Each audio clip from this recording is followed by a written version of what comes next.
Good morning, everybody, and welcome to episode 13 of the Off Camber podcast. This is DC. Welcome to our Miami GP preview. Back with us, Shane, mate. How you doing? Thanks for giving me the call up again. Yeah, he's got the call up again. Back and better than ever. So we're going to be discussing our Miami predictions, and we'll go through some. We've got another segment later that we'll talk about on the spot, but for now, let's discuss a bit about Miami. What's your thoughts on the circuit and the event itself? I guess I feel like it's just I'd call Miami a list clogger of a race. It's just there. Yeah. They've probably paid up a lot of money to have it there. Yeah, It looks like a track they haven't thought much about. I think Miami was one of those street circuits that people were sort of, talking about as like, oh, it's another street track in a city that doesn't actually provide good racing. Yeah. And I think with Miami, it's been 3 years now. 3 years, yeah. Pretty valid. The racing's been pretty ordinary. Been very average. It's not a layout that's very conducive of good racing. It's one of those where you can kind of tell. They're like, oh, where should we have a race? Miami's a cool city. Yeah, and they've got the Hard Rock Stadium paddock. They've got the fake marina there. Yeah, and overall, it's pretty shit racing in my opinion. We get the layout up here, I feel like on paper it looks good. But it looks good in the drawing board. Yeah, but really, it hasn't really given us anything special. I think the tight, there's that tight chicane at the back part of the track. Yeah, you can't follow anyone through there. Nah. So you're sort of challenged to set up any sort of decent overtake, and then you've got after the T1. Is those flowing section, which is obviously hard to follow as well. Yeah. So the best passing opportunities we've seen is just really turn DRS, one. Yeah, turn and that one. big straight. Yeah. So in my opinion, not the best sort of racing. Good spectacle. Even questionable there. It's a car park. Yeah, but you've got the stadium and shit, and the stadium paddock is pretty cool. But I don't think the event itself it's not really worthy of being on the calendar when we've got so many tracks, so many other facilities that are back to Adelaide. Yeah, but that's a street circuit as well. Yeah. 2 in Australia, I don't think is going to happen ever. There's 4 in the US. Yeah, but what I'm saying is, we've got all these permanent tracks. Yeah. Put them to use. Portimao, Magello. Hockenheim. Bring back Hockenheim. Hockenheim was really good. Even if it has to be rotating, I think we need to bring up these permanent tracks, or at least the ones that are already there, keep them sort of going, of thing, because they're the ones that often provide good racing and don't cost hundreds of millions of dollars to put together on a weekend, and closing down streets and closing down cities just for a 2-hour race can sometimes be a bit ridiculous. So, bit of a tangent there for the Grand Prix. But last year, we got Norris's first win. Yep. Which was a decent race. He was sort of saved by a safety car late in the piece, and Max hitting that cone. Yeah. But yeah, it was good for Norris. It was his first win, and that was sort of the start of the McLaren. It's the turning point. Yeah, the McLaren revival. I'd say they really found the car. How to win a race, and they started off a bit average that year, last season, and then Miami was sort of that turning point where they became contenders, I guess. And Norris made a little bit of a charge. Obviously, it didn't work out in the end, but they were, they were good there. Checo that was his last decent race. Yeah. His usual early season form. Still give him Baku though. Yeah. No, fair enough. He was always good on the street circuits. but it was his last year. That was his probably last decent performance in the result. red. Yeah, yes, exactly. Because we remember Baku, he was on for a good result. Was it P2? Or P3? It was on the podium position. I don't remember exactly what it was, but he did have a huge shunt with Carlos, the gun, the fucking gun. But yeah, so that was probably Checo's last good result. But yeah, so overall, it's not really a weekend I'd be looking forward to. I mean, I think it's going to be one of those races that are going to be dominated by qualifying, essentially, and not going to see a lot of overtaking. The overtaking's probably going to be done in the pits. Yep. And if there's a safety car or not.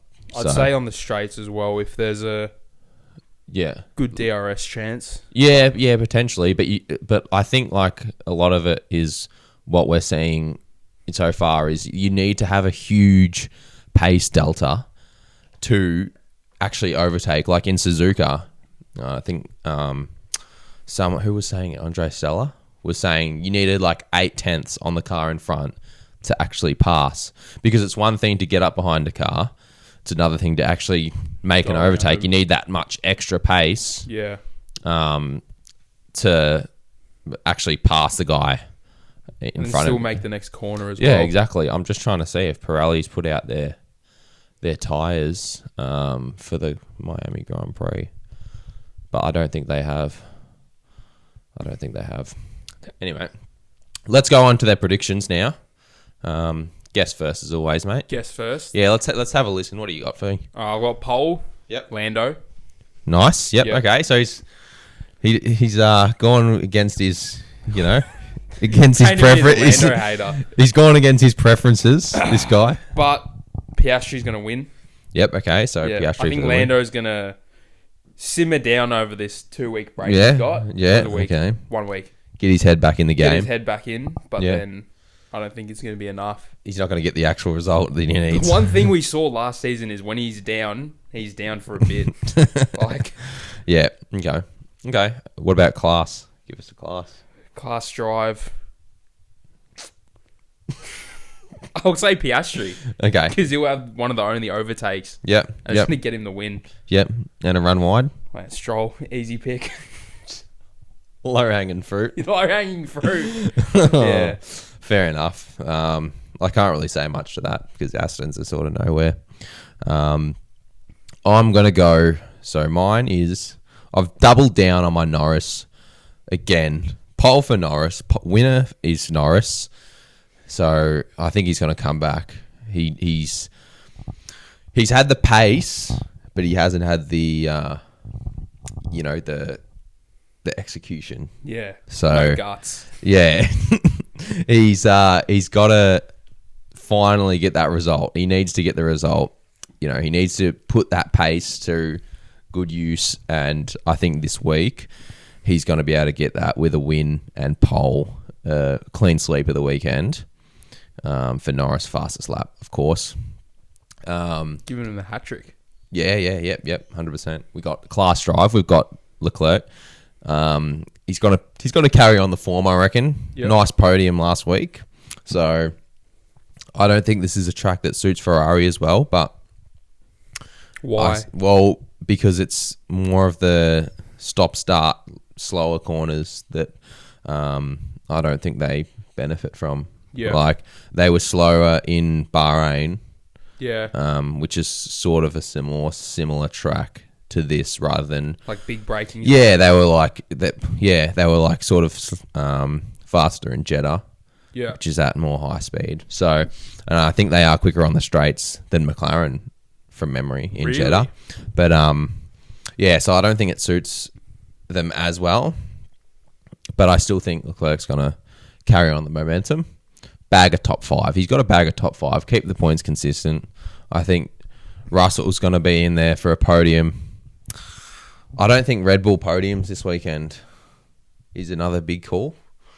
Verstappen off the podium. So I'm going to go for Norris, Russell and Piastri on the podium.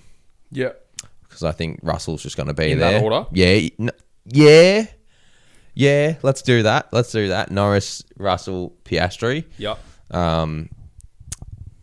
Is my prediction. I think then it's going to be Verstappen and Leclerc top 5. Right. So that's sort of what I reckon. But I wouldn't be surprised if Piastri takes a dub either way as well. Yeah. Like He's in form. But then again, if Russell poles, I don't think he's going to win. If anyone else poles, if it's not a McLaren on pole, I don't think they're winning. But if it's a McLaren on pole, they'll win. Yeah. Like I think the McLarens are the only cars that really have the pace to do an overtake. Yeah. Up and the ones up the order. Manage their tires as well. Exactly. Yeah. That they can handle staying behind in dirty air to another car and make an overtake and keep the pace up once they've passed the car in front. Whereas I don't think any other team really has the ability to do that with their management because the tyre deg is just too high for other cars. I was actually surprised in Jeddah that Oscar couldn't get around Max in that first stint before he served the penalty. Yeah, or do you true. reckon that's just them going, all right, he's got a penalty anyway? Well, yeah, I think probably once you realise if the other person's got a 5-second penalty, it's just sort of like, Pull the all right, brake. yeah, simmer down. Simmer down. We're just staying in that, we just want to be within that 5 seconds. Yeah. We know we're going to get around him in the pit stops. So, that's what we'll do. We'll just stay. Because, if you're engaging with Verstappen, he's a deadly bloke, It's easier to pass a kidney stone. Yeah. So, he's gonna make it difficult for you. We know that. So I'd say they were probably just gonna go, we'll sit behind him and we'll get him in the pits when we make our pit stop. My run wide drive is, who was it? I didn't actually write it down. It was who? So I'm looking at a blank. You're looking at a blank sheet, mate. Bloody hell. I'm trying to think who it was. I want to go for someone sort of midway up the order. So I'm gonna say Hajar. Yep. Okay, he's been well. He's been doing, driving well. This isn't not. I don't want him to dig at you, Isaac. Don't want him to have a bad race. It's just sort of more of a let's put a prediction out there. Another new track for him. I think F2 isn't there. I don't think this weekend. I don't think he has raced here before. If not, well, it's his first race in an F1 car at Miami. Yeah. So new proving grounds for him. So we'll see what happens. But my run wide is gonna be Hajar. What do you reckon about Williams this weekend, mate? What do you reckon they're gonna do? Points last, double points. Yeah, last double week. points last time. I reckon they just keep building on it. Yeah, because it's like for anyone to expect someone to go to a new team and just fly straight away. Yeah, it doesn't work. Agreed. So there's gonna be that period where so you gotta figure some shit out. Do you reckon Sainz is gonna finish ahead of Albon? He's got the form. He's a fucking gun. Yeah, I don't know. Yeah, there's been a little hit or miss with him so far. Yeah, big time. Yeah, and it's hard to tell whether they're even going to score points. I mean, it's weird. Like I feel like half the weekends they've looked deadly, and then even on those weekends that they've looked good, they haven't actually finished high up the order. There's been those like qualifyings where they've been, Albon's been 6th, 5th even. And then Australia, Albon was 5th. Yeah, and then in practice, even they're top 5, and then the race comes to the race, they've got nothing to show. I think it's just that development of being able to follow a car. Yeah, that they just haven't had the resources for. Yeah, fair enough. Oh, I wanted to ask you this. Yeah, if you're running a midfield team, are you going all in on 26? Yeah, or are you going in on 25? Knowing other teams are going all in on 26 to get easy positions. Nah, well, I think But are you talking about right now or before the season? Before the season. Like before this season? If you're coming into 2025, are you taking the gamble of, all right, you know what, let's develop 2025 so we can maybe gain 2 spots in the Constructors' Championship? I don't know. Or I don't know how much resources they're devoting to each other. Yeah. Like who? So let's say because I know Williams are using last year's chassis. Yeah. So let's say you're James Vowles. No. Well, we know what's going on with Williams. Let's say Haas, right? I don't know what's going on with Haas, but I'm just making this up, right? Yeah. So say they're putting like, I don't know, 60% of their resources into 26. I don't think I'm changing my plans. Like, I'm not deviating to put more into this year. Yeah. Even if it could win you another 20 million euro.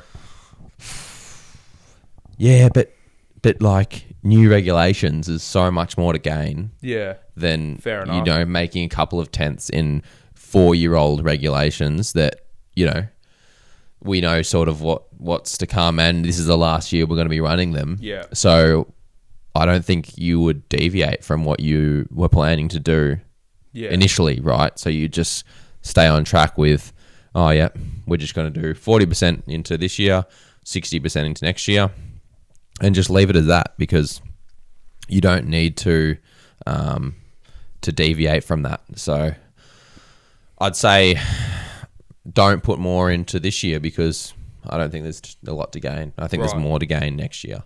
So that's what I think. Yeah. What about you, mate? What are you doing?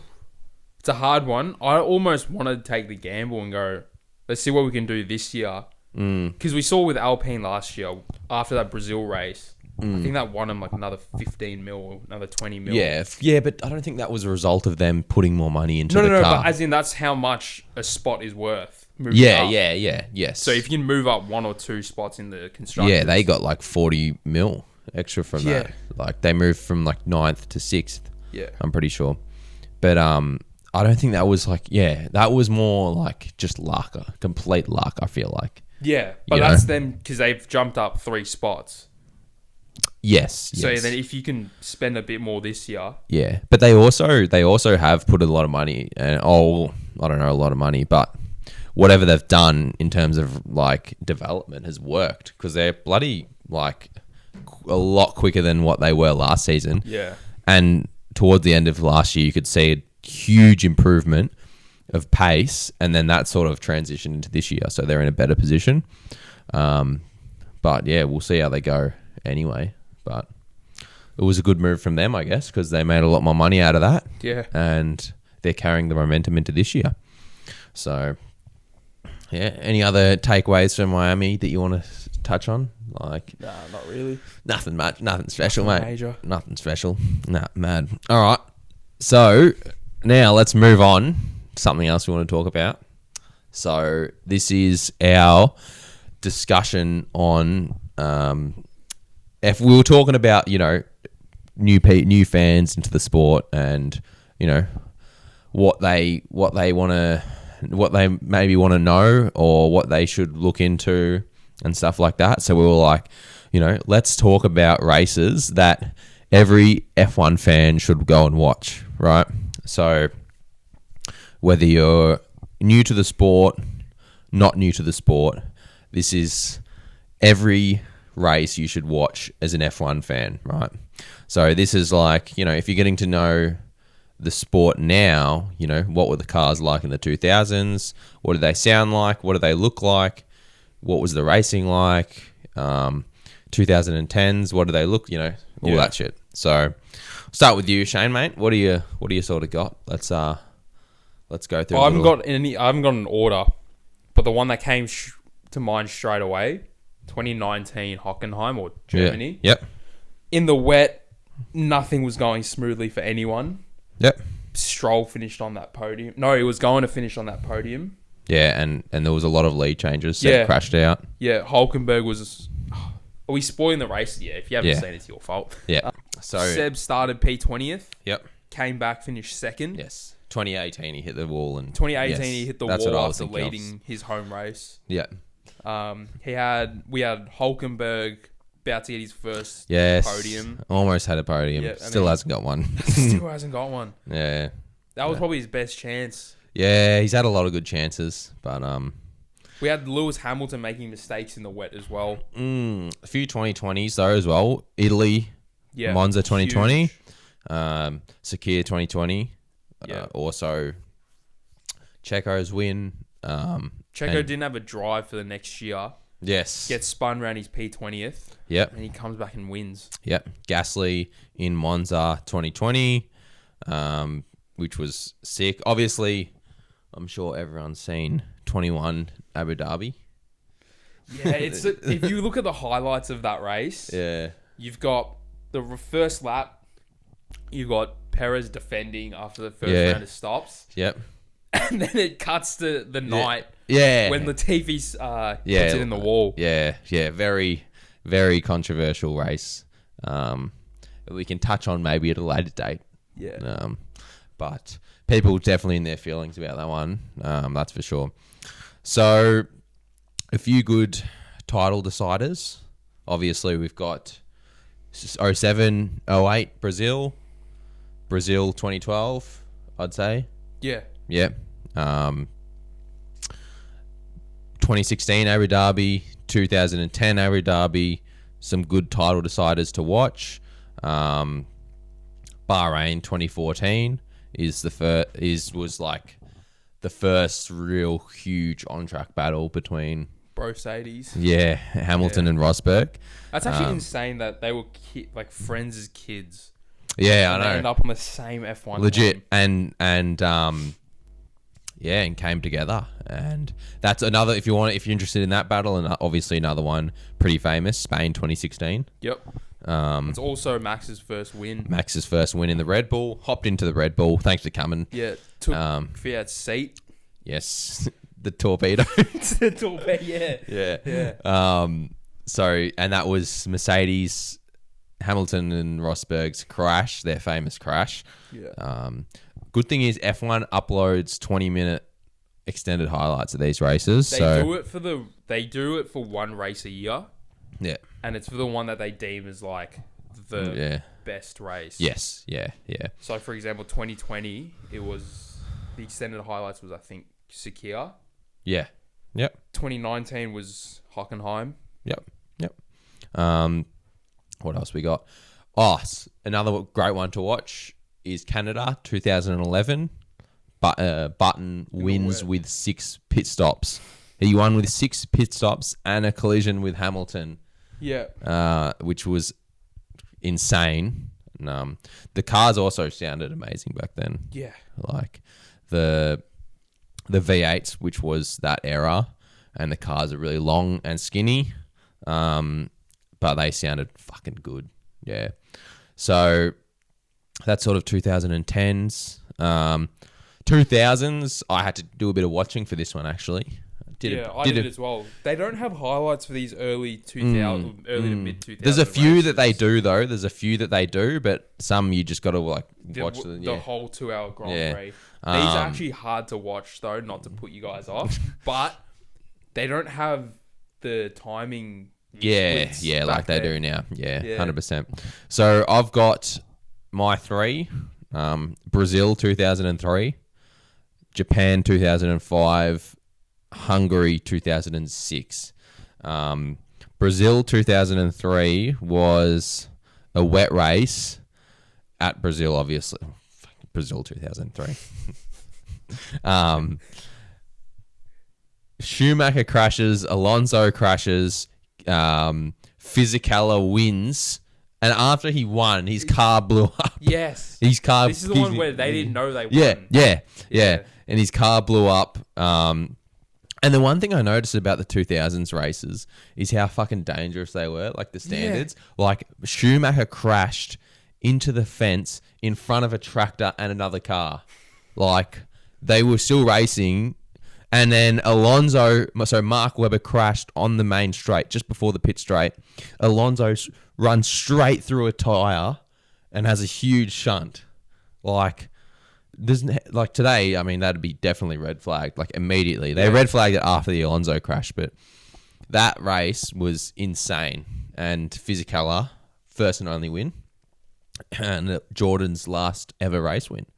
So another good one was Japan 2005, which was bloody good as well. Raikkonen's charge. Yeah, Raikkonen, Schumacher, and Alonso all started back of the field, and Raikkonen came through from 17th to win, and he made a pass on the last lap. Yes. So it was pretty insane. Schumacher and Alonso always had like insane battles, like pretty much every race, and they were always like sort of like Verstappen style, where like they just couldn't give a shit like where they crashed or not. Nah. Like it was, and it's cool to see. Like also what I noticed is the cars run so much closer than what they do now. Like there was no DRS back then either. Exactly, and like you can see him like running like touring car like space between each other. You know, real like wheel to wheel stuff. And this race was Alonso's famous pass on Schumacher. 130 yards. 130 yards. Around the outside. Yeah. And then he gets asked about it. Yeah, and he goes, he's got kids, I don't. Yeah, exactly. Nah, but another one that was a race where a crash happened on the last corner, and the cars are coming past full pelt, and I think it was Montoya who crashed, and he runs across the track to go back into the pits. And like there's marshals out on the track, and they're still going at full pelt, and it's just like holy shit. Is that at the last chicane?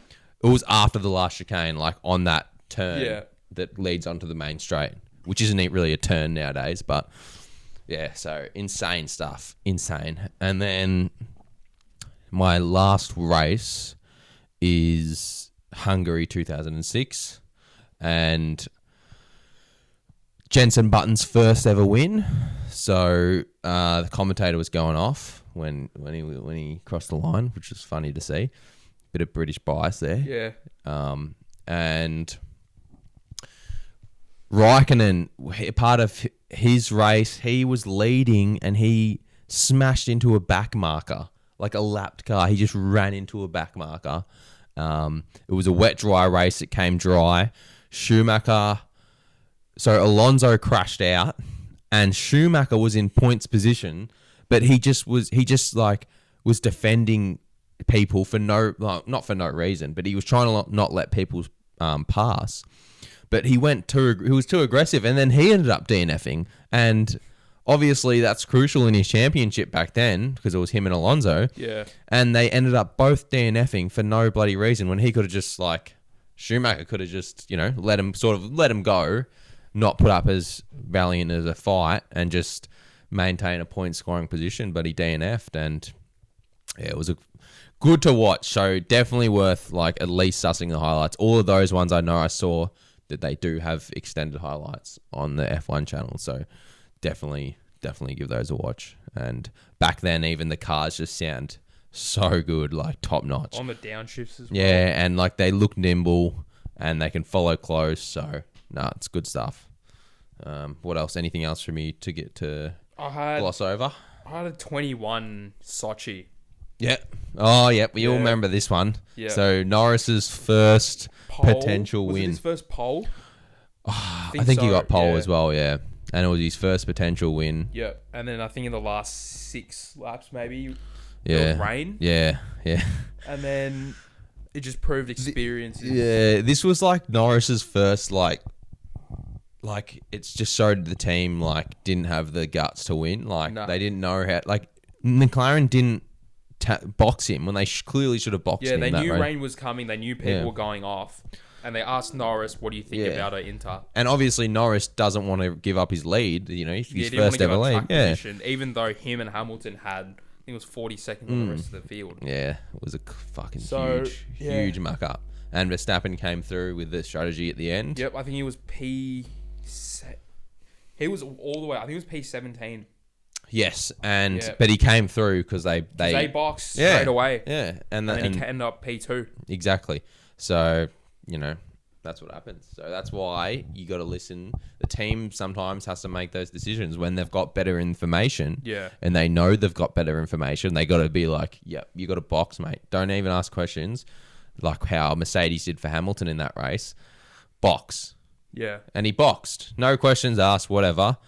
Mercedes knew Max. They had more information. Red Bull knew they had more information than the driver. Norris obviously doesn't want to give up track position because it's his first ever, potential win. And he proceeded to bin it and took a huge L on that race. I think it comes down to, we saw it last year as well, where McLaren are still new to winning. Yeah, exactly. So all these calls they have to make in the strategy, all these little decisions. If you're not Yeah. used to winning and they what can win you a Grand Prix. Yeah, then it's a bit. Yeah. It's no good. It's not worth it. So, got any other races you want to? No. No. All right. Good. Very good. So those are some races that we definitely would recommend in your spare time, especially in the weeks off with the weekend like this where there's no racing on. Go over a few motorsport races in general as well. Plenty of other stuff. Really good one. There's a really, really there's good plenty one. of other motorsport as well.